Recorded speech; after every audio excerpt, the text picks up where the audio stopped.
or fester. Forgiveness means giving up all hope for a better past. Lily Tomlin, actress, writer, comedian, absurdist. When's the last time you physically hurt yourself? What did you do to get the pain to stop? And how long did you wait to do something about it? When we're in physical pain, we're usually extremely proactive about figuring out how to make it go away immediately because, it hurts. Even if we have to go through more pain from pouring disinfectant that stings on an open wound or suffering through getting stitches, we do it right away because we're very focused on our ultimate goal, relief. When it comes to our emotional pain, however, we're apparently way more game for seeing just how much torture we can endure, wallowing in our guilt, shame, resentment, and self-loathing, sometimes for entire lifetimes. We prolong our misery by holding on to our ill feelings, by bad-mouthing our mother-in-laws, fantasizing about pantsing our loudmouth, incompetent bosses in front of the whole office, unloading fault on other people, and rolling around in our minds the many reasons why our enemies are wrong and the many reasons why we're right. We relive our worst moments over and over and over instead of letting them go. We pick at the emotional scabs and refuse to let the healing happen and the pain subside. We won't rest until we've made sure someone else feels as badly as they've just made us feel. If I have to suffer my entire life, I will make sure you see how you've wronged me. We cling to the resentments that take up our brain space, waste our time, spin us out, keep us angry and depressed, and very often make us physically sick, and sometimes even kill us. Because, why? Lugging around guilt, shame, resentment, and self-loathing is the big snooze running the show, pitching a fit, demanding to be right and to be seen. Your higher self, on the other hand, could give a crap about what anybody else thinks or does because your higher self is madly in love with you and that's all that matters. Whatever happened, happened. Holding on will not change this fact. It will just keep the negative feelings from the past alive, keep you a prisoner to your pain, and lower your frequency. The moment you decide to forgive and let your negative feelings melt away, you are on the road to freedom. Forgiveness is all about taking care of you, not the person you need to forgive. It's about putting your desire to feel good before your desire to be right. It's about taking responsibility for your own happiness instead of pretending it's in somebody else's hands. It's about owning your power by giving all your anger, resentment, and hurt the heave-ho. Holding on to resentment is like taking poison and waiting for your enemies to die. If you're having issues with someone you care about, explain how you feel without putting the blame on them, and regardless of the outcome, forgive them. Your talk may bring you closer together, or you may discover that you don't want to hang out with them as much, or at all, but either way, if you want to be free, you have to let it go. If you're feeling hurt or resentful towards some a-hole you don't care about, free yourself and let it go instead of stewing on it or getting revenge by sending them a box of rats in the mail. Why do you care if they understand how lame they are or not? What good does that do you? And don't pretend it's because you want them to become a better person. You could care less. You want retribution or an apology or to be acknowledged as right. Get over it. Let it go. The longer you stay attached to being vindicated, the longer they hang around in your consciousness, stinking up your life. Do not fall prey to the false belief that by forgiving someone, you're letting them off the hook. Because when you forgive someone, you let yourself off the hook. Oh.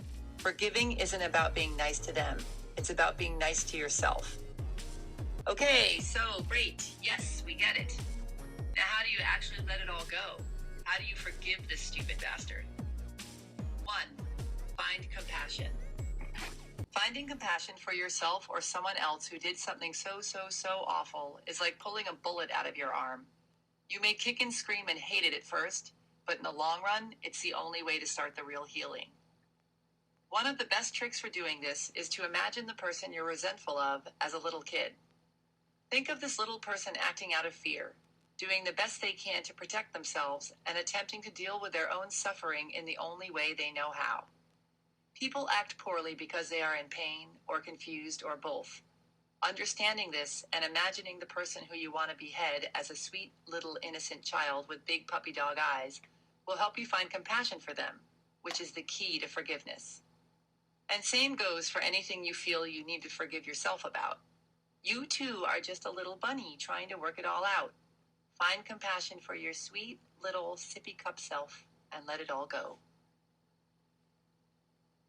2. Erase the other person from the equation. Imagine you've got 2 employees who don't show up for work on the same day, leaving you to handle everything yourself the morning before a huge presentation. One of them blows you off because she's hungover and just couldn't deal, but the other found out that her beloved mother suddenly died and had to run off to the airport, forgetting to call you in her emotional haze. Same exact result. You're ditched and left to do all the work yourself. 2 totally different ways to react, which means you have a choice. One choice puts you at risk of busting an artery out of rage. The other opens your heart. Another option is to picture yourself hanging out in your brand new boat, and an empty boat floats up and bangs into you, leaving a scratch. If there's nobody in the boat, there's nobody to get mad at, and you deal with the situation in a much calmer, inquisitive way. If there's some moron driving that other boat who bangs into you because they're checking a text, however, you deal with it by going crazy and calling them a bunch of names related to genitalia. Again, same exact situation. You get a scratch on your boat. 2 different ways to react. When someone does something awful to you, take that person out of the equation so you can open yourself up to have a more pleasant and productive reaction. And life. It's not about them anyway. It's about you. If you have nobody to be angry at, it's hard to be angry. Instead, it opens up the incident for questioning. Why did this happen? How was I involved? Why did I attract this to myself? How can I grow from this? How can I find compassion for everyone involved? When you're consumed by resentment, the lesson can't get through all your inner and outer screaming and yelling.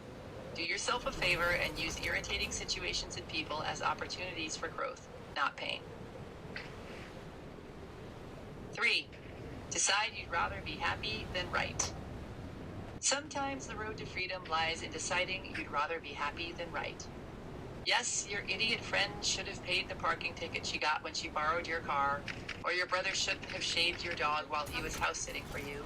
But if they don't see it that way, instead of spinning out on it for days, wouldn't it feel so much better to just let it go? Is it really worth lugging around all those foul feelings just so you can be right? Think to yourself, what do I have to do, or not do, or think, or not think, right now to be happy? And if the answer is, let the jackass think he's right, then so be it. 4. Look at it from all angles.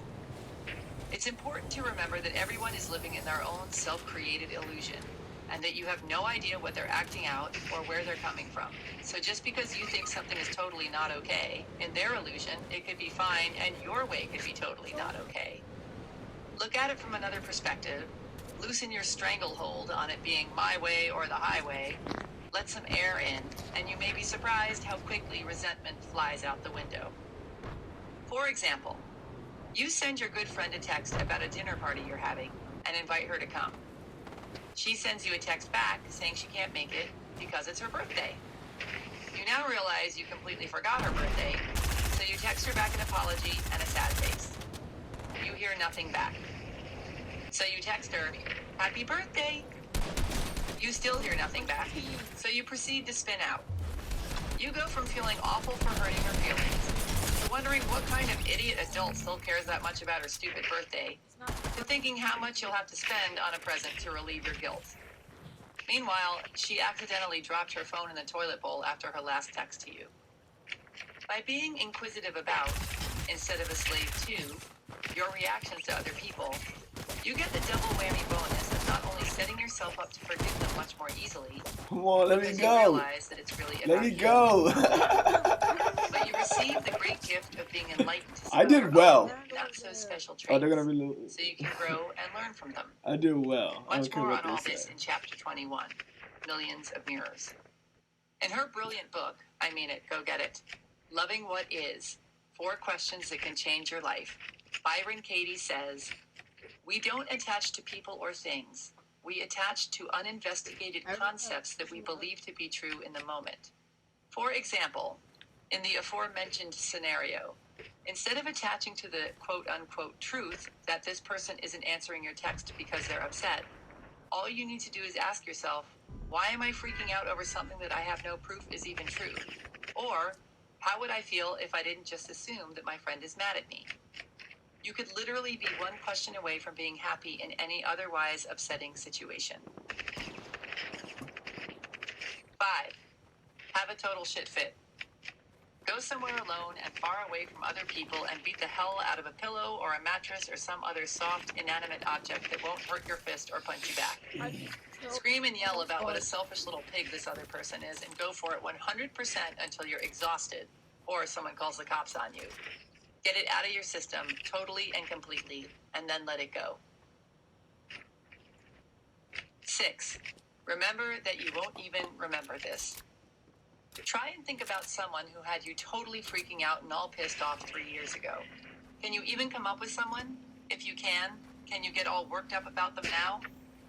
Whatever or whomever you're needing to forgive in this moment will most likely be a mere blip not very long from now, depending on the severity of the situation, of course. So why make a huge drama out of it if you're only going to forget about it one day? Fun. I want to do that See again. it as the future non-event that it is, and start forgiving and forgetting right away. When it comes to forgiveness, what you actually have to do is not hard. It's like quitting smoking. You actually do less than you do when you smoke. You don't have to go to the store to buy cigarettes. You don't have to open the pack, light one up, find an ashtray, etc. All you have to do is stop. All the work is in letting go of your self-created attachment to cigarettes. Same with forgiveness. All you have to do is let go of your self-created attachment to this other person or belief. 7. Forget about it. Once you've truly forgiven someone, wipe the slate clean. So often we form judgments about people, and then, no matter what they do, we see them through the lens of that judgment. Which means we're just waiting for them to piss us off again. Which means we're still in the forgiveness light stage. We're pretending we're cool, but we're really still holding on to some resentment. Release all expectations. Let everyone off the hook. Treat people as a blank slate over and over again. Expect only the best from them, regardless of what they've done in the past, and you may be surprised. What you focus on, you create more of, and if you keep expecting people to annoy you, they will not let you down. Focus on their finer points and encourage their good behavior if you want to create more of it. 8. Love yourself. You deserve it. Chapter 16. Loosen your bone, Wilma. You don't paddle against the current, you paddle with it. And if you get good at it, you throw away the oars. Kris Kristofferson, singer, songwriter, actor, Rhodes Scholar, still super hot for an old guy. Several years ago, I went on a life-changing trip to India. In case you haven't witnessed it yourself, India is heaving with life. A swarming blur of vibrant colors, honking cars, wandering cows, packed trains, endless slums, elaborate palaces, ancient temples, and sweet-smelling incense. It's literally full to the brim with humanity, chatting and chanting and sitting on top of you while you struggle for space on an overbooked train. Your only options are 1, go with the flow and get to know your neighbor, or 2, grow a big fat stress-related tumor about it. I am extremely impressed to report that the majority of the country went for option number 1. In India, some people will spoon you on a bus and fall asleep next to them, roll down their windows to chat with you in a traffic jam, stare unblinkingly at your non-Indianness, help you if you're lost, insist you get in their family photos at historical monuments, invite you in for tea, burp, fart, and laugh in your face. It's totally annoying and sweet, and makes me think they clearly know something important that I've long forgotten, and that I suspect most of the world has forgotten too. I didn't have to darken the doorway of an ashram, or stick a red dot on my forehead, or partake in any of the other thousands of spiritual options the country is famous for offering. Who needs them? As far as I'm concerned, you can pretty much learn everything you need to know about spirituality and life by taking a 12-hour bus ride through India during wedding season. When I bought my ticket on the Super Deluxe Express bus to Delhi from Agra, home of the Taj Mahal, I was told I was paying a wise 400 rupees extra for the luxury of a 5-hour non-stop ride, as opposed to the 10 hours and I countless got stops of the local bus. V-Bucks. I was so extremely Yo, exhausted mama, from dude. the 3 sleepless days I'd spent whipping it up at a camel festival in the desert that the thought of hunkering down on the Super Yes, I Deluxe still and look sleeping down at all the the way to controller. Delhi sounded good to me. But what I got instead was a seat next to Mr. Friendly, a middle-aged man who spoke 3 words of English, and who insisted on chatting me up even though I was doing what I thought was a very convincing job of fake sleeping, and a very real job of having no freaking idea what he was saying. The bus left an hour late due to massive confusion and overbooking, and took almost 2 hours to get out of town thanks to the fact that this was November, peak wedding season. Weddings in India traditionally involve a ceremony that lasts for days, stretches for miles, welcomes anyone caught in the crossfire, and includes a parade through the streets complete with horses, marching band, explosives, a car with a loudspeaker blaring Indian music and important wedding announcements, and a bunch of guys carrying what looked like table lamps on their heads. My bus ended up getting trapped in wedding festivities pretty much every 10 minutes, which meant that everyone on the bus, every time we stopped, skipped off to join the party. When we finally did get out of town, we kept pulling over to let random people on and off, in the middle of nowhere. Have some tea, a smoke, a chat, maybe light a fire in the brush in a ditch, or strap giant burlap sacks full of something large and bulbous to the roof. At some point, this guy got on who was standing by the side of the road in the darkness. We scooped him up without coming to a full stop, and he took his place at the front of the bus, standing right next to my seat, and immediately began hollering at everyone in Hindi. My bus mates responded by alternately chanting, cheering, and sitting in silence, while I responded by seeing if I couldn't find another seat farther away from his mouth. I got up and joined the group of people sitting on rickety benches around the bus driver, who was in this small room behind a wall of glass. The people huddling around him made room for me, and suddenly I felt like I was watching an action movie on a screen the size of a giant bus windshield. We were careening through the narrow dirt streets of tiny villages, Bollywood music crackling over the radio, while people, goats, and monkeys leapt out of the way, slowing down only for the almighty, holy cow. Then, all of a sudden, in some tiny nowhere village, the driver pulls over yet again. More chai, perhaps? Maybe he's going to visit a friend. Has to pee? Wants to take a walk for an hour while we all sit here? The driver waves for me to follow and gets off, as does everyone on the bus. It turns out that Mr. Yell in my ear was some sort of holy man who was just warming up the crowd for a tour of the temples in this small, gorgeous village called Vrindavan. It is, I learned, the place where Krishna met his wife Radha, and where they built hundreds of temples in their honor. So for the next 2 hours, I found myself wandering through the countless temples, gaily tossing flowers onto shrines, holding hands and skipping in a circle around a statue of Krishna, solemnly chanting, praying, and clapping, and all I could think was how homicidal a bus of New Yorkers on the express bus from New York to D.C. would be in a similar situation. Meanwhile, not one person on the bus was expecting this, and not one person complained, even though when we finally got back on the bus, it was well past the time we were supposed to be arriving in Delhi, and we were still a good 5 hours away. Instead, they all thanked and tipped the holy man, and spent the rest of the ride merrily chatting away with one another. After that, we stopped at a roadside restaurant for dinner, then another pee break, then I was waking up the family I was staying with in Delhi at 3 a.m. They, of course, acted like it was the middle of the afternoon and insisted I share a cup of tea. Alright, so we're going to transition. Here's what India taught me Xbox. about tapping into the mother lode. Talk to strangers. We're all family on this planet. Expect and enjoy the unexpected.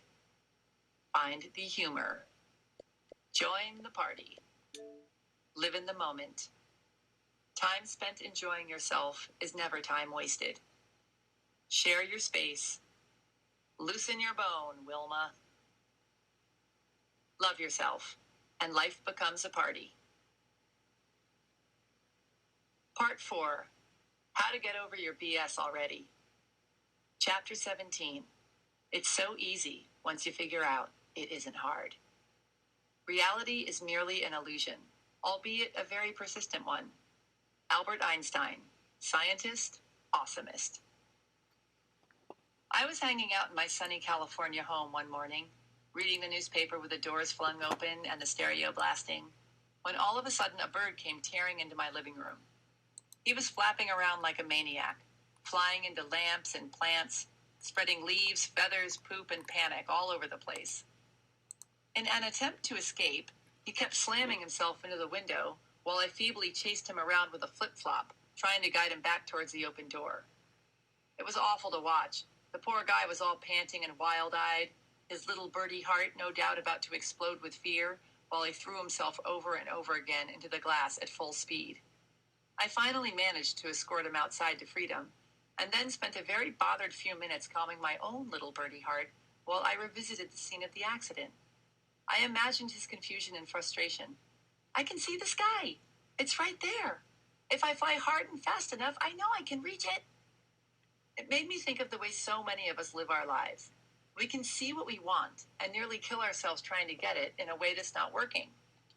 Meanwhile, if we just stopped, got quiet for a minute or two, and looked at things a little differently, we'd notice a door to what we want being held open for us by the nice lady in the bathrobe across the room.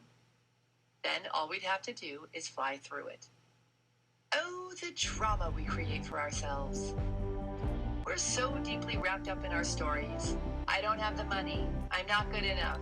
I can't quit my job. I'm lazy. I have bad hair. Trudging through life with our heads down, clinging to our false beliefs like lifeboats full of doo-doo, that we prevent ourselves from seeing the literally infinite sea of possibilities and opportunities surrounding us at every single moment. Have you ever walked down a street that you've walked down a million times and suddenly noticed a house or a tree or a mailbox or something else totally obvious and in your face that you've never noticed before? Or have you ever suddenly become aware of the eye color of someone you've known for years? Or have you ever looked at your mother and thought, I was inside of that woman once? All of this stuff didn't suddenly appear and then you noticed it. It was all there all along. You just weren't experiencing it because your focus was directed somewhere else. Here's a cool exercise. Right now, look around wherever you are and count the number of things you see that are red. Take about a minute and count them all. Now stop, close your eyes, and try to think of everything around you that's yellow. There's probably a ton of yellow, but you didn't see it because you were looking for red. What you choose to focus on becomes your reality. And that's just an example of what we're not noticing that we can see. Whoa! There's also an infinite amount of Whoa! This just blows my. Oh, snap! Whoa! Whoa! Did y'all just hear that? I'm gonna rewind it 30 seconds. I'm gonna rewind a whole minute. Exercise. Right now, look around wherever you are and count the number of... So what she had everyone to do, she had everyone look around wherever you are and count the amount of things that you see that are red. All right. Hold on, I gotta take a second. Hold on, I gotta.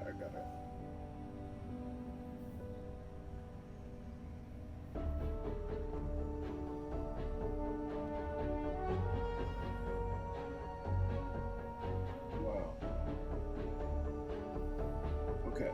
So after that, she had them close their eyes and think about the things that they saw that was yellow. And what I got from the exercise is right at the end, she says, what we choose to focus on becomes our reality. And it's like, it caught me off guard because I did the activity. I counted, I have a red marker, a red flash drive, whatever. But then I couldn't think of anything that was yellow, although there was nothing around here that's yellow. Now I'm thinking here, but what we choose to focus on is what we see. Let's get back into the book. Whoa! And again, I rewinded it back a minute for those who's just coming in, and I'm going to pick it back up right there. And just let's do the activity one more time. Things you see that are red. All right, what in your face that you've never noticed before. Let's do it. Let's one a little bit more. I can't quit my job. Right, I'm lazy. I have bad hair. Trudging through life with our heads down, clinging to our false beliefs like lifeboats full of doo-doo, that we prevent ourselves from seeing the literally infinite sea of possibilities and opportunities surrounding us at every single moment. Yeah. Have you ever walked down a street that you've walked down a million times and suddenly noticed a house or a tree or a mailbox or something else totally obvious and in your face that you've never noticed before? Or have you ever suddenly become aware of the eye color of someone you've known for years? Or have you ever looked at your mother and thought, I was inside of that woman once? All of this stuff didn't suddenly appear and then you noticed it. Excuse me, guys. Happy New Year, EJ. It's January 1st. How are you, babe? Welcome to the set. This is Fortnite on Xbox. And on Fortnite on Xbox, it has different game modes. So we have the option to play the story mode, which is a beta version. That's where you see beta, which is save the world. And then we have creative, and we have battle royale. So right now, what I'm doing is, oh man, and I bought it. I could have saved 50% on the game if I would have waited a couple of days. And video games, man, it gets you everything.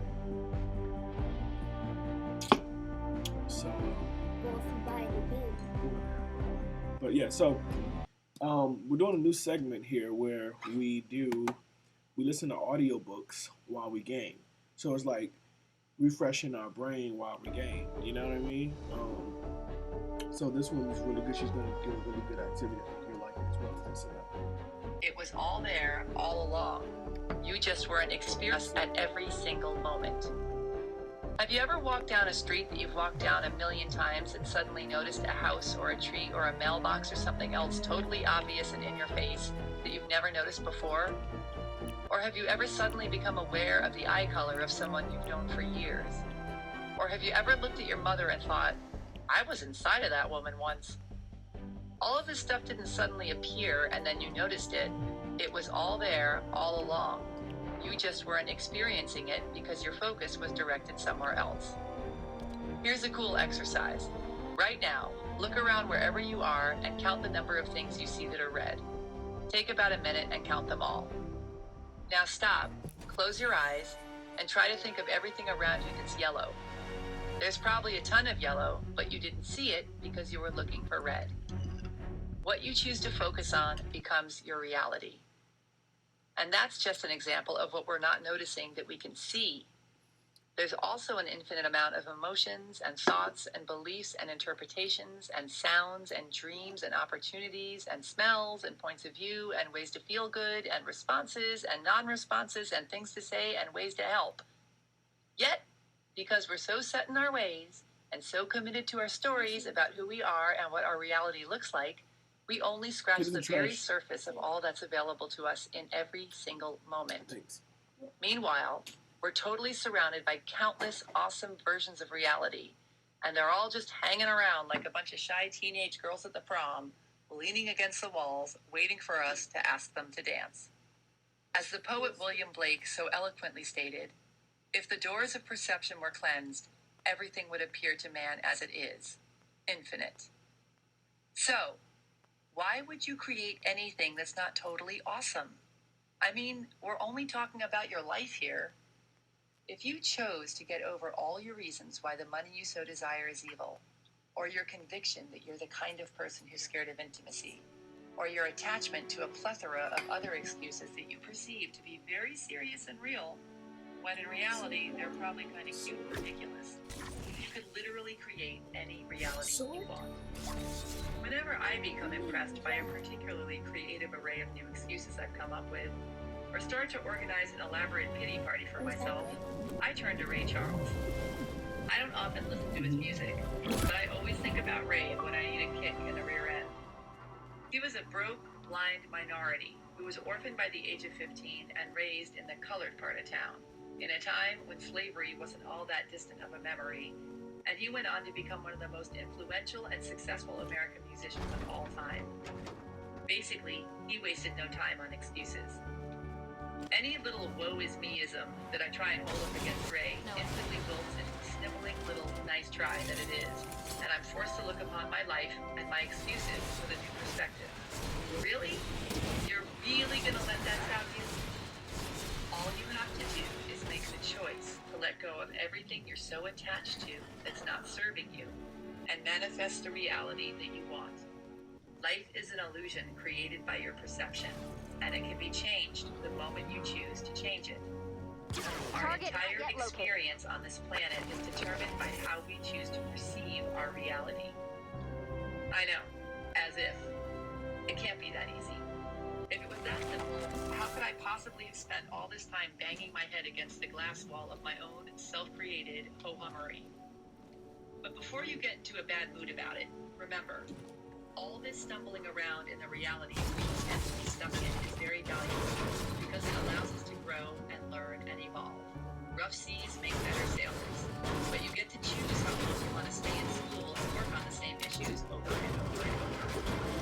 Your graduation cap and gown are clean and pressed and waiting for you whenever you want to put them on. All you have to do is let go of your present story and rewrite a new one that fits who you truly are. If you want to join the party and shift your perspective, do what I say in this book, and really do it. Don't just half-ass it. And while you're at it, believe it too. Study the resources I suggest on my website.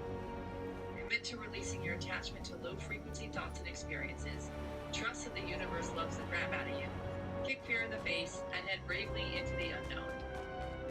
Also, do the following. 1. Become aware of what your stories are.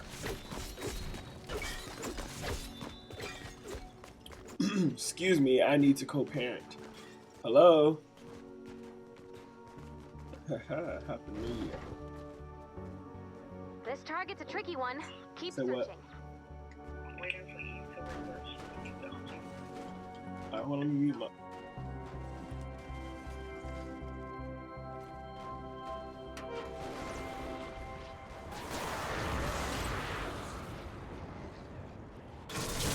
Let me mute my... You ready for Christmas? I got you guys all some presents.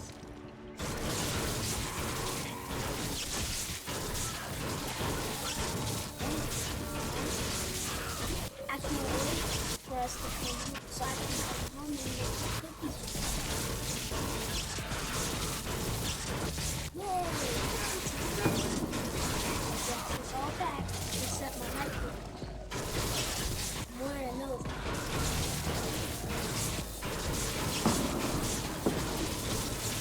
I'm coming out. So, Wait for my weapon. Bag of bones here! everything's washed. Good job, Dad. Yeah. We got the medal of my mom for Pops being mad at me. That was funny.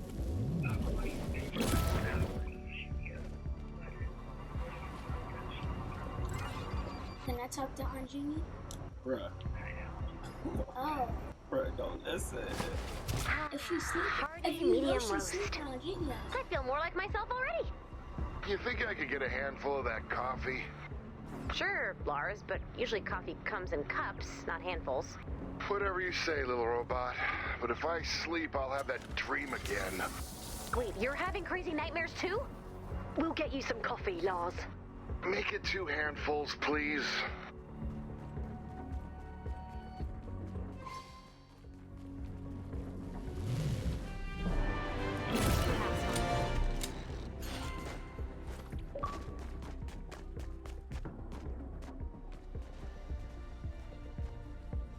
They are not the truth, and they can be rewritten. You're the author of your own life, not your parents. Study the resources I suggest on my website. Commit to releasing your attachment to low-frequency thoughts and experiences. Trust that the universe loves the crap out of you. Kick fear in the face and head bravely into the unknown. Also, do the following. 1. Become aware of what your stories are.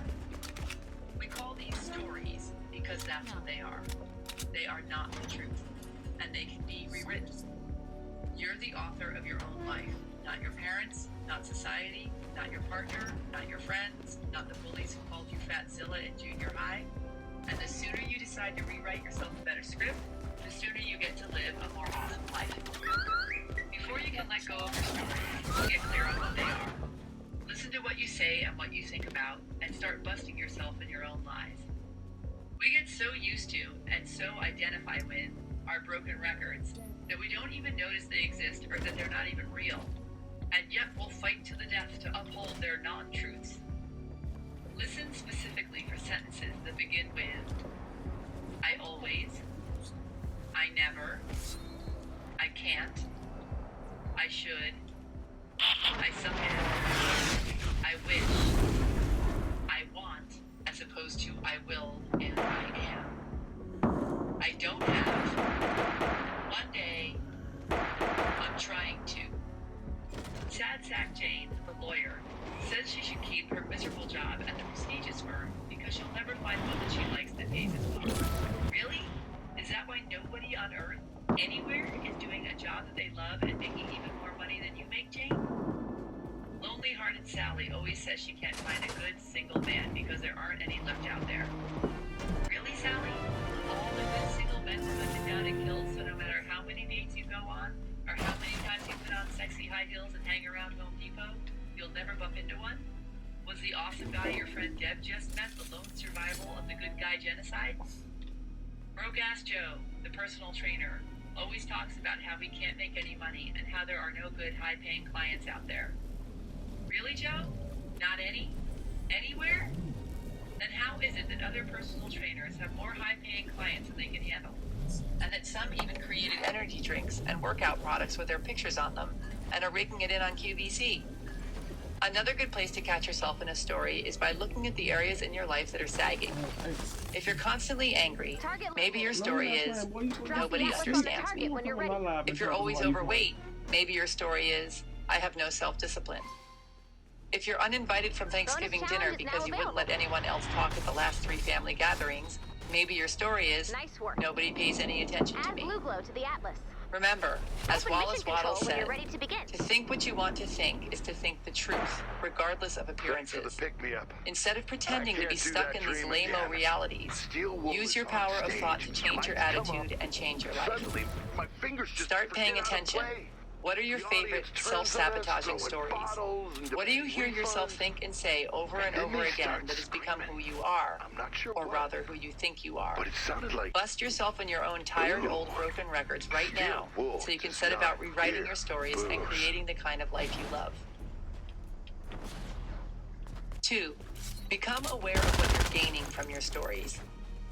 We pretty much don't ever do anything that we don't benefit from in some way, be it in a healthy way or an unhealthy way. If you're perpetuating something dismal in your life because of some dopey story, there's definitely something about it that you're getting off on.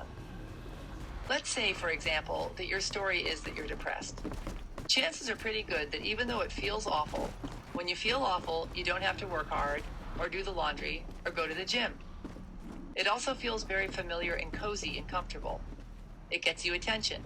People come in and check on you, and sometimes bring food. It gives you something to talk about. It allows you not to try too hard or move That's enough forward and blue glow. face possible failure. It lets you drink beer for You got this, breakfast. Commander. Let's say your story is that you can't make money. By staying broke, you get to be right. You get to be a victim, which makes you dependent on other people and gets you attention. Other people will offer to pay. You don't have to take responsibility. You get to give up before you start and avoid possible failure. If things in your life fall far below the mediocre scale, you get to blame other people and circumstances instead of taking risks to change it because you can't afford to take risks. Let's say your story is that you stink at relationships. You get your freedom. You don't have to commit and can keep looking for the greener grass on the other side. You don't have to risk getting hurt by being vulnerable.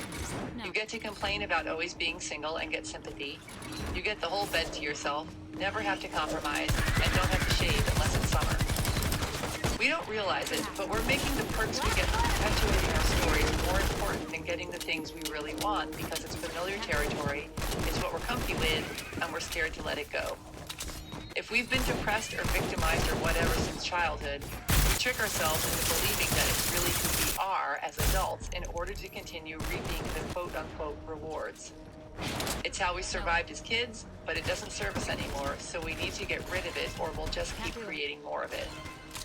For example, let's say you grew up with a violent alcoholic father, and your way to protect yourself from being the target of his rage was to never speak up, to never let yourself or your wants and wishes be visible. Cut to you as an adult who never speaks your truth or who never stands up for yourself. You're still reaping the false rewards. You're playing it safe, not risking getting hurt or yelled at. But this behavior is backfiring on you because by hiding and not taking a stand for yourself, you're living a life that totally makes you want to roll over and go back to sleep every morning, instead of getting up and facing your day. Once you identify the false benefits you're reaping from holding on to your stories, you can start the process of letting them go and replace them with new empowered ones that'll serve the adult you. 3. Get rid of your stories. Once you know what the beast looks like, you can slay it.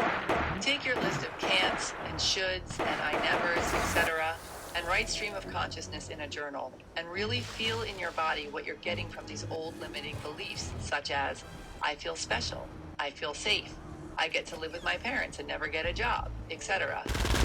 Make a list of these false rewards. Really push yourself to get them all onto the page. Then feel the attention, the specialness, or the comfort, or the safety, or whatever your trip is, and really become clear on it. Catch yourself fully in the act and feel it all the way through. Now look at your list of false rewards for what they really are.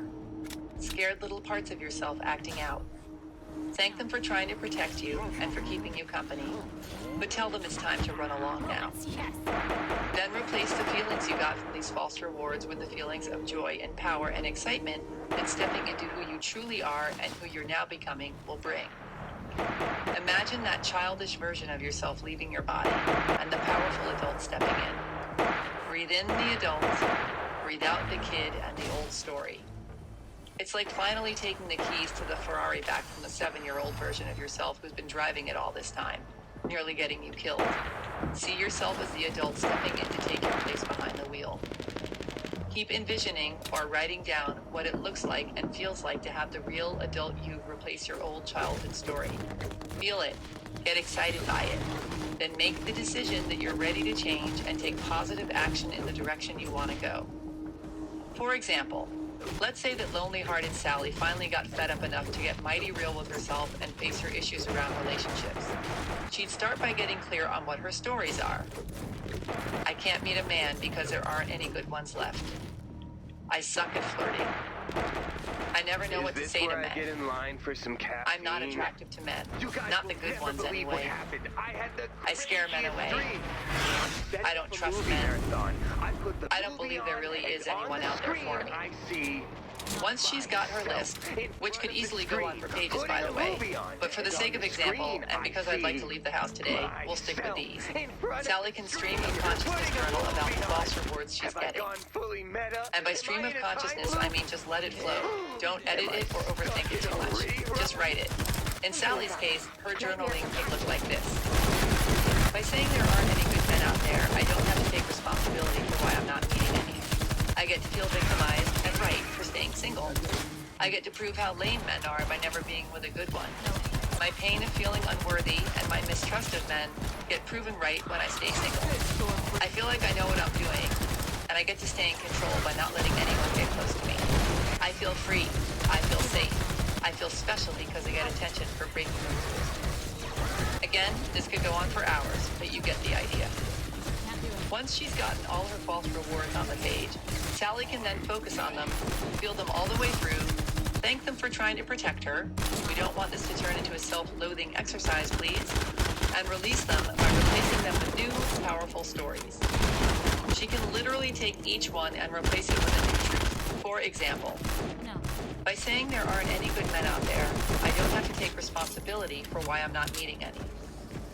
She could then change this to, the world is filled with awesome and loving men, and I am fully capable of and so excited to find me a good one.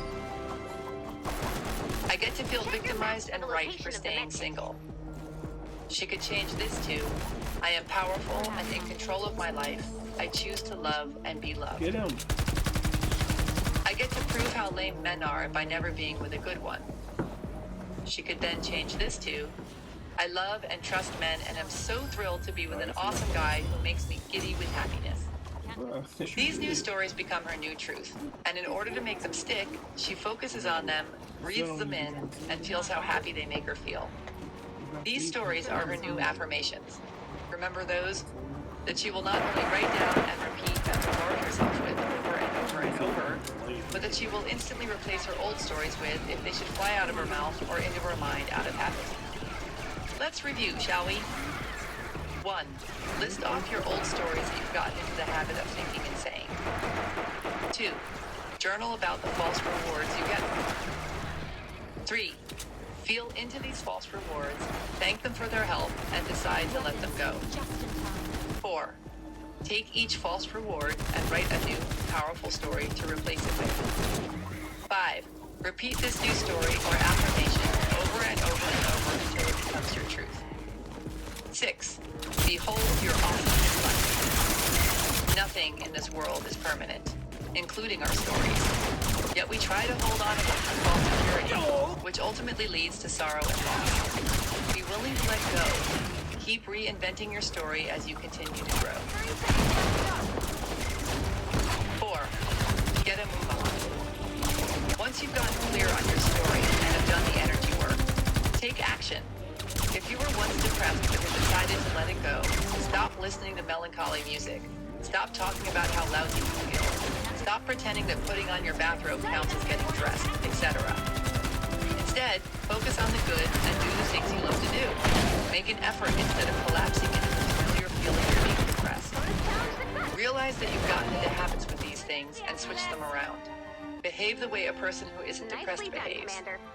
Dress how they dress. Hang out with the kinds of people they hang out with. Speak the way they speak. Do the things they do. Really sink into the understanding that you can have what you want. This won't work if you just pretend. You can't be like, okay, I'm going out on a date. I'm telling myself I'm going to have a great time, but I know it's going to be hideous because it's always hideous, but I'm having a good attitude about it. Going out into the world and trying, yet still deep down believing that you're ruled by your past circumstances, is like forgiving someone, but still hoping they sit in something wet. 5. Get out of your routine. Talk to strangers. Wear something different. Go to a new grocery store. Make dinner for someone who you want to get to know better. Change toothpastes. Go to a movie at 2 p.m. on a Wednesday. Learn 3 new jokes. Walk taller. Notice 5 awesome things you've never noticed about your home, your beliefs, your mother, your face. Do things that pull you out of your routine, and you'll be amazed by the new realities that were there all along that suddenly present themselves. 6. Sidestep the spiral. There's also the ever-popular spiral into darkness, where you begin by being sad that your dog died, then realize that not only are you now dogless, but you're still single, and you will always be single because everyone, including your dog, leaves you, which probably wouldn't be the case if you didn't have such fat thighs or weren't so overshadowed by your gorgeous sister, who is pretty much the main reason you've had no self-confidence your entire life, and wah. Feel sad, but don't blow it up into some huge drama. If something negative happens in your life, feel it, learn from it, let it go, and get back to focusing on the life you're excited to live. 7. Love yourself more than you love your drama. Chapter 18. Procrastination, Perfection, and a Polish Beer Garden. In order to kick ass, you must first lift up your foot. Jen Sincero, author, coach, self-quoter. One of my first jobs out of college was production coordinator for the Ethnic Folk Arts Festival, which was put on by a little nonprofit group in New York City. I heard about the position opening up from a friend and decided I had to have the job, even though I'd never produced a thing in my life, and find folk art to be fairly yawnable. It looked like fun anyway. They worked out of a funky loft in Tribeca, knew a lot about music, brought their dogs to work, and the festival I'd be working on gathered musicians, dancers, and artists from around the globe and brought them together in a Polish beer garden in Queens for a big fat party, which meant men in skirts and free sausage and beer. So I put together a resume that listed such achievements as produced plays in college, i.e., demanded my friends show up to watch my boyfriend act, started several organizations in high school, Started a sledding team that had no competition and only one meeting where we spent most of our time figuring out how to score some beer. Worked at my college radio station, hung around while my friend DJ'd. Then I got all dressed up in some business casuals that I borrowed from my mom that didn't fit and marched off to my interview. A couple of hours later, me and my big mouth had a new job. That night I laid awake in wide-eyed horror. My God, what have I done? I'm a monster! These sweet, big-hearted, sandal-wearing people just handed me a coffee can full of money that they spent an entire year collecting for this festival, and I'm the lying fathead who's gonna blow it. I thought about turning myself in, but, unwilling to turn down a good party, went for it instead and wound up working harder for them than I had ever worked in my life.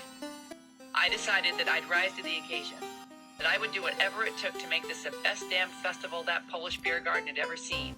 And I pulled it off with flying colors, if I do say so myself. I got all 27 of my unemployed friends to hand out flyers and take tickets in exchange for the aforementioned free sausage and beer. Herded the unruly polka dancers into their places on time. Got the latke vendors to set up. I got more. And saw to it that the bagpipe parade went off without a hitch. If there's something you really want, I'm not necessarily saying you should lie to get it, but I am saying you're probably lying to yourself if you're not going after it. Because so often, when we say we're unqualified for something, what we're really saying is that we're too scared to try it, not that we can't do it. Most of the time, it's not lack of experience that's holding us back, but rather the lack of determination to do what we need to do to be successful. We put so much energy into coming up with excuses why we can't be, do, or have the things we want, and designing the perfect distractions to keep us from our dreams. Imagine how far we'd get if we just shut up and used all that energy to go for it instead. Here's the good news. 1, we all know way more than we give ourselves credit for knowing. 2, we're drawn to things we're naturally good at, which counts more than having a graduate degree in the subject, by the way. 3, there's no better teacher than necessity. 4, passion trumps fear. In hindsight, I realized that I was more qualified for that job than I thought. I'm a big sister, which means I'm naturally bossy. I love throwing parties, and I can talk to anyone, even 76-year-old Russian men who don't speak English and are freaking out because they can't find their tights. I went on to do many more things that I was quote-unquote unqualified for, but I also wasted plenty of time pretending I wasn't ready to do some of the other things I really wanted to do. And, shockingly, the times I jumped in and went for it were way more fun than the times I spent sitting around, quote-unquote, getting ready and doing nothing instead. Whether it's an online dating profile you're not ready to post, or a trip you want to take after you lose 10 pounds, or a business you want to start as soon as you save enough money, just start. Now. Do whatever it takes. You could get run over by the ice cream man tomorrow. One time I spent an entire month preparing my office to write a book. I got just the right chair, put the desk in the perfect place by the window, organized all the materials I needed, and then reorganized them 3 times. Cleaned the place until you could perform surgery on the floor, and then proceeded to write the entire thing at my kitchen table. Procrastination is one of the most popular forms of self-sabotage because it's really easy. There are so many fun things you can do in order to procrastinate, and there's no lack of other people who are totally psyched to procrastinate with you. And while it can be super fun in the moment, eventually the naughtiness buzz wears off, and you're sitting there a few years later, feeling like a loser, wondering why the hell you still haven't gotten your act together. And why other people you know are getting big fat promotions at their jobs, or taking trips around the world, or talking about the latest orphanage they've opened in Cambodia on NPR. If you're serious about changing your life, you'll find a way. If you're not, you'll find an excuse. In the interest of getting you where you want to go in this lifetime, here are some tried and true tips to help you stop procrastinating. 1, remember that done is better than perfect. Just get the damn website up already, or send out the mailer, or make the sales calls, or book the gig even though you're not totally ready yet. Nobody else cares or will probably even notice that everything isn't 100% perfect. And quite honestly, nothing ever will be 100% perfect anyway, so you might as well start now. There's no better way to get things done than to already be rolling along. Momentum is a wonderful thing, not to mention highly underrated. So get off your ass and get started now. 2. Notice where you stop. When you're working on whatever you're working on, or whatever you're pretending to work on, where exactly do you stop? Is it when you have to do the research? Make the scary phone calls? Figure out how to raise the money? Right after you start? When you have to commit? When it starts getting good? Right before it takes off? Before you even get out of bed? If you can pinpoint the precise moment that you say, screw it, I'm out of here, you can prepare yourself for hitting the oil slick by hiring coaches or assistants, or by psyching yourself up or delegating that particular part of it out, or by removing known distractions. For example, let's say you discover that every time you sit down to make calls and try and book yourself a speaking gig, you mysteriously find yourself pulled into Facebook for hours. Here's your solution. Turn off the internet, or go someplace to make your calls where you can't get online, like a park, or your car, or Antarctica. And then decide that you have to make 5 calls before you can check back in and see if anyone commented on the picture you posted of your cat eating a potato chip. 3. Make a bet with someone new. A good way to make yourself accountable is to make a bet with someone who will hold you to it. They must have no mercy. They can't coddle you or understand that you tried your best. You want the kind of person who will make you feel humiliated even before the excuses start to come out your mouth, or who will show up at your doorstep with a burlap sack, a big rock, and a blindfold should you attempt to wiggle out of paying your debt. And make sure you bet something that's painful to lose, but not too unrealistic.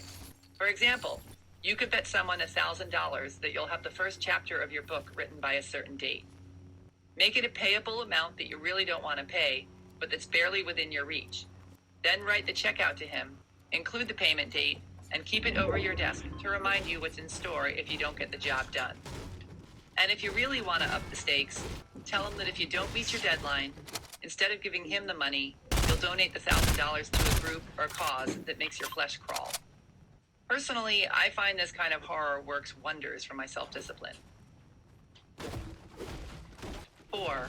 Own it and work with it. If you're the kind of person who blows everything off until the last minute, and you know this about yourself, why waste your time freaking out while you're not doing what you're supposed to be doing? The book Go to the just, damn... it just touched me in a special place.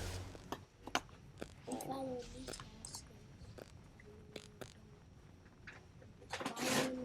they might get us some XP. That guy seems to not be close enough. Dino Dino and SP71, blah blah blah. I'm following you.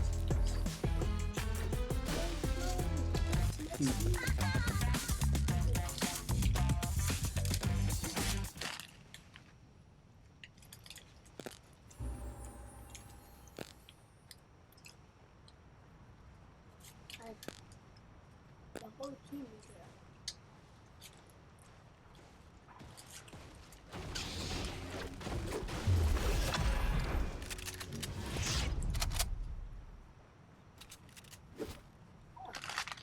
I definitely survived the 50 days.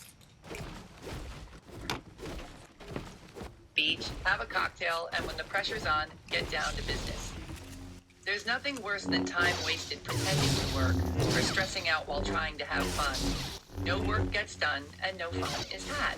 It's the worst of both worlds. Figure out how much time you truly need to get the job done and go do something else until the clock starts ticking. 5. Love yourself. Right now, wherever you're at. Chapter 19. The Drama of Overwhelm. I have lived a long life and had many troubles, most of which never happened. Chapter Mark 19. Twain, American author, humorist. How I jump from chapter 5 to chapter 19? She said 5.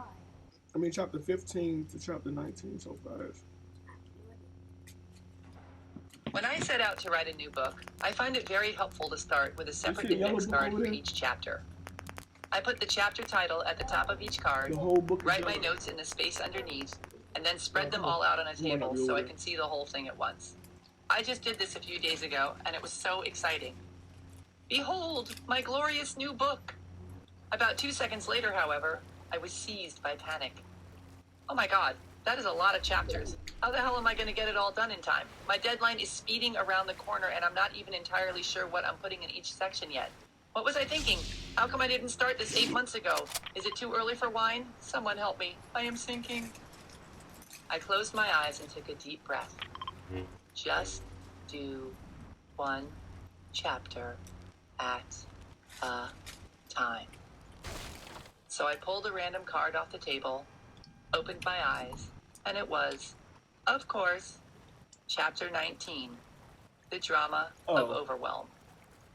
I'd like to remind you, and me, that the majority of the pain and suffering in our lives is caused by the unnecessary drama that we create. If we happen to find ourselves, for example, in a catatonic state of overwhelm, hugging our knees while rocking back and forth with our mouths hanging open, just like everything else in our lives, all it takes is a shift in perception to create a new reality. Life is but a dream. Don't turn it into a nightmare. We are so unbelievably blessed to have all the things we have. All the opportunities and ideas and people and tasks and interests and experiences and responsibilities. Choosing to freak out about it all, rather than enjoying the living of our lives, is like throwing pearls before swine. Such a waste of such a glorious gift. In the interest of helping you get a more pleasant perspective on your massive to-do list, let's take the 3 most common complaints about overwhelm and pretty them up. 1. There's not enough time. Thanks to the hard work of people with big brains, we now know that time is an illusion. While most people have no idea what the hell that means, there is another angle that's a lot easier to grasp. Not having time is an illusion. For example, I don't have time to find a real parking spot, so I'll park in this loading zone. Oh, look at that. I just spent 3 hours I don't have getting my car out of the tow garage, another 2 getting lost on the way home, and 45 minutes complaining about it to my wife. I don't have time to clean my office. Oh, look at that. I just spent half an hour that I don't have looking for my phone that was buried beneath a pile of crap. Oh, and look at that. My phone is dead, which means I'm about to waste even more time I don't have looking for the damn charger, which might be under this pile of books over here, please, I hope. When we're forced to do something, suddenly the time is there, which means it's there all the time, but we've just chosen to limit ourselves by believing that it isn't. Ever notice how if you've got suddenly the time is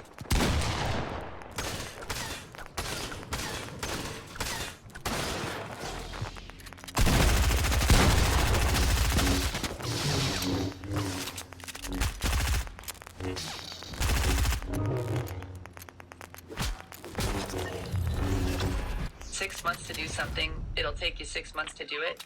But if you have a week, it'll take you a week. Once you understand that time, like the rest of your reality, is in your mind, That's you can make it work crazy. for you instead of being enslaved. She said if you had 6 months to do something, it'll take you 6 months. But if you had a week to do it, it'll take you a week. That is actually really Time is an illusion. We make things harder than what they really are. Some things you can do right now to start wrangling time into submission. Show some respect. If you want more time in your life, show time some respect. If you're constantly late, if you blow things off, or if you're a flake, you're not sending a message to the universe, or others, or yourself, that you value this precious time that you crave and are trying to create more of for yourself. You can create anything you desire, but you have to truly want it. If you act like time isn't important, that it's fully worth wasting and disrespecting, you're not in alignment with what you say you want, so you're going to have a hard time getting it. I mean, think of time as a person. Would you expect time to keep showing up for you if you constantly treated it like it was just some dumb thing that didn't matter? I should think not. If you're always late, start being early.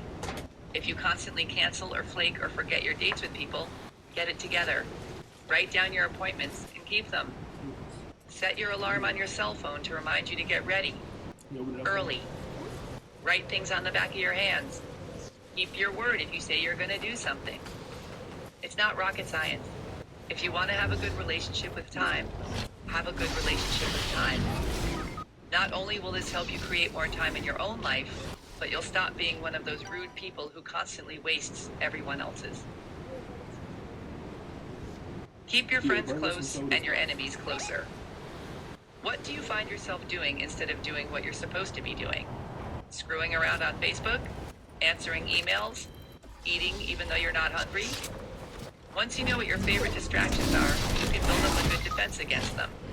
Turn off the internet and phone while you're working. Make the kitchen off limits until you're done if you constantly find yourself standing in front of the open refrigerator door in a stupor. We get into such bad habits that half the time we don't even realize what we're doing. Once you become aware of what your weak spots are, you can start to protect yourself against them. Chunk it down. There's nothing more deflating than looking at some giant task and wondering how you'll ever get it all done. So don't try and eat the whole elephant at once.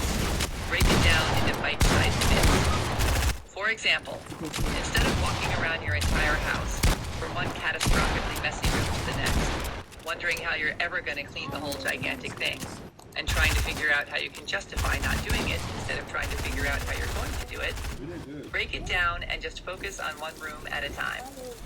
Our brains can only handle so much information at once without exploding. So by looking at each task separately, the larger task suddenly becomes more manageable. Brains love chunks. Chunking it down works great for time too. For example, if you're working on designing a new website, instead of setting aside the entire day to work, decide that you'll work in hour-long chunks. During this time, you are unauthorized to get up to use the bathroom, get something to eat, check your texts, go online, etc. Once your 60 minutes is up, you can take a break and do whatever you want until your next 60-minute chunk.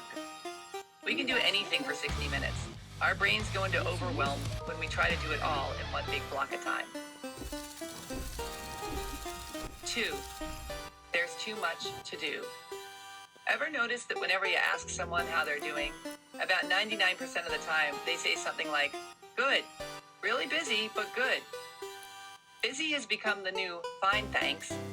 I mean, where's the fun in that? What kind of message does that send out to the world and ourselves? No wonder we all feel like we're living pinned beneath a giant cement slab of a to-do list. So yes, the first task is to watch your mouth. Stop talking about how busy you are. Focus on what you enjoy about what you do and the spaces in between the doing instead of feeling weighed down by it all. Decide that you live an awesome, relaxed life full of interesting projects that you love doing and communicate that to the world and yourself. And then go out and merrily do it. Get some help. If you're feeling totally confused and disorganized and don't know where to start or what to do next, get some outside perspective. A lot of times we're so tangled up in our own lives that we can't see something that's totally obvious to someone else. Ever spend some quality time searching for your glasses when they're sitting on your head? It's sort of like that. You could spend hours or days or months or forever trying to figure out how to redo your website or plotting out an exercise regimen or figuring out how to organize your office when someone who isn't as buried alive by all the moving parts as you are can nail it right away. Get a new pair of eyeballs on the situation. Thanks. And get someone who knows what they're doing, please. Don't get money advice from someone who's as broke as you are, or dating advice from the terminally single, or decide that someone's main qualifications for helping you is that they'll do it for free or trade. Working with a pro will save you time and money in the long run, because you won't have to Why would you spend just sit time there and watch it undoing spill? or doing over whatever your wimpy,